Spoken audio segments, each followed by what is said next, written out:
তো আমরা যে free fire, PUBG, call of duty এগুলো খেলি, এগুলো কিন্তু সবই ব্যাটেল রয়্যাল গেম। তো বন্ধুরা, আগে জেনে আসি এই ব্যাটেল রয়্যাল গেমের উৎপত্তিটা কোথা থেকে। আসলে কোনো কিছু হুট করে আবিষ্কার করা যায় না, কোনো একটা কিছু থেকে ধারণা নিয়ে একটা নতুন জিনিসের জন্ম হয়। তেমনই বন্ধুরা, মিশন ইম্পসিবল নামে একটা মুভি ছিল, যেটাতে একটা আইসল্যান্ডের মধ্যে কিছু মানুষ আটকা পড়ে যায় এবং একটা পর্যায়ে যে তাদেরকে বাধ্য করা হয় একজন আরেকজনকে হত্যা করার জন্য। এমন চলতে চলতে সর্বশেষ যে বেঁচে থাকে সেই হয়ে যায় জয়ী। এখান থেকে মূলত এই ব্যাটেল রয়্যাল গেমের জন্ম। এবার আসি আমাদের সকলের পছন্দের ফ্রি ফায়ার গেমটার কথায়। ফ্রি ফায়ার গেমটা কোনো একজন মানুষ সৃষ্টি করেনি, এটা একটা কোম্পানি তৈরি করেছিল, আর সেই কোম্পানিটার নাম হলো গেরিনা, যেটা 2009 সালে স্থাপিত হয়েছিল। তো এই কোম্পানির মালিক ছিল ফরেস্ট লি, এবং যেটা সিঙ্গাপুর থেকে পরিচালনা করা হচ্ছিল। 2017 সাল পর্যন্ত বেশ কয়েকটা পপুলার গেম কিন্তু তারা মার্কেটে নিয়ে আসে, কিন্তু ওইভাবে কোনো গেমই মানুষের মন জয় করতে পারে না। কিন্তু বন্ধুরা, প্রত্যেকটা জিনিসের লাইফে একটা টার্নিং পয়েন্ট থাকে।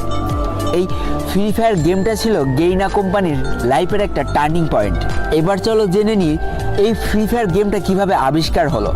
2017 সাল পর্যন্ত ব্যাটেল রয়্যাল গেম বলতে আমরা পাবজিকে বুঝতাম, যেটা শুধুমাত্র কম্পিউটারে খেলা যেত এবং এক্সবক্সের মাধ্যমে খেলা যেত, অর্থাৎ গেমিং যে সামগ্রীগুলো আছে তার মাধ্যমে খেলা যেত।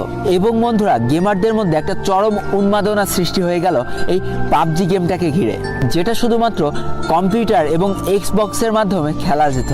তো দেখো বন্ধুরা, আমরা আমাদের জীবনটা প্রতিনিয়ত আপগ্রেড করে থাকি।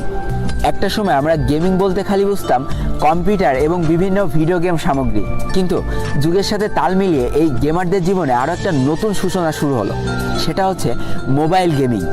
আস্তে আস্তে মোবাইল গেমিংয়ের জনপ্রিয়তা পেতে শুরু করে। ঠিক এমন একটা পর্যায়ে এসে গেরিনা কোম্পানির মালিক ফরেস্ট লি, যে কিনা সিঙ্গাপুর থেকে বিলং করে, সে ভাবে যে কেমন হয় যদি মোবাইলে একটা ব্যাটেল রয়্যাল গেম চালু করা যায়। যেই কথা সেই কাজ। 2017 সাল থেকে শুরু হয় আমাদের এই ভালোবাসার গেমটা তৈরি করার কাজ। একটু একটু করে তৈরি করা হয় ফ্রি ফায়ার গেমটাকে। তো বন্ধুরা, তারা এমনভাবে গেমটা তৈরি করতে চেয়েছিল যেন প্রায় সব ফোনে এই গেমটা সাপোর্ট করে।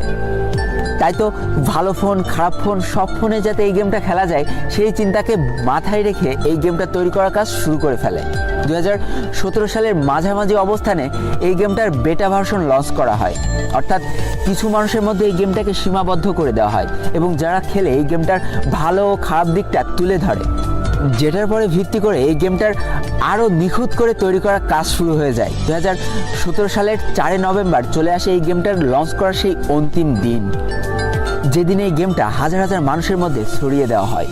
এবং এই গেমটার জনপ্রিয়তা পাওয়ার অন্যতম সেরা কারণ হলো এই গেমটা মাত্র 512 র্যামেও সাপোর্ট। কারণ বন্ধুরা, তখন আমার নিজেরই 512 র্যামের একটা ফোন ছিল, আর এটাই ছিল ফোনের প্রথম ব্যাটেল রয়্যাল গেম। তাই বন্ধুরা, যতটা না পাবজি নিয়ে মানুষের মধ্যে উন্মাদনার সৃষ্টি হয়, তার কয়েক গুণ বেশি উন্মাদনার সৃষ্টি হয়েছিল এই ফ্রি ফায়ার গেমটা নিয়ে। 2017 সালের লাস্ট ওই কয়েকটা দিনে 22টা দেশের মধ্যে টপ গেম ছিল এই ফ্রি ফায়ার গেমটা।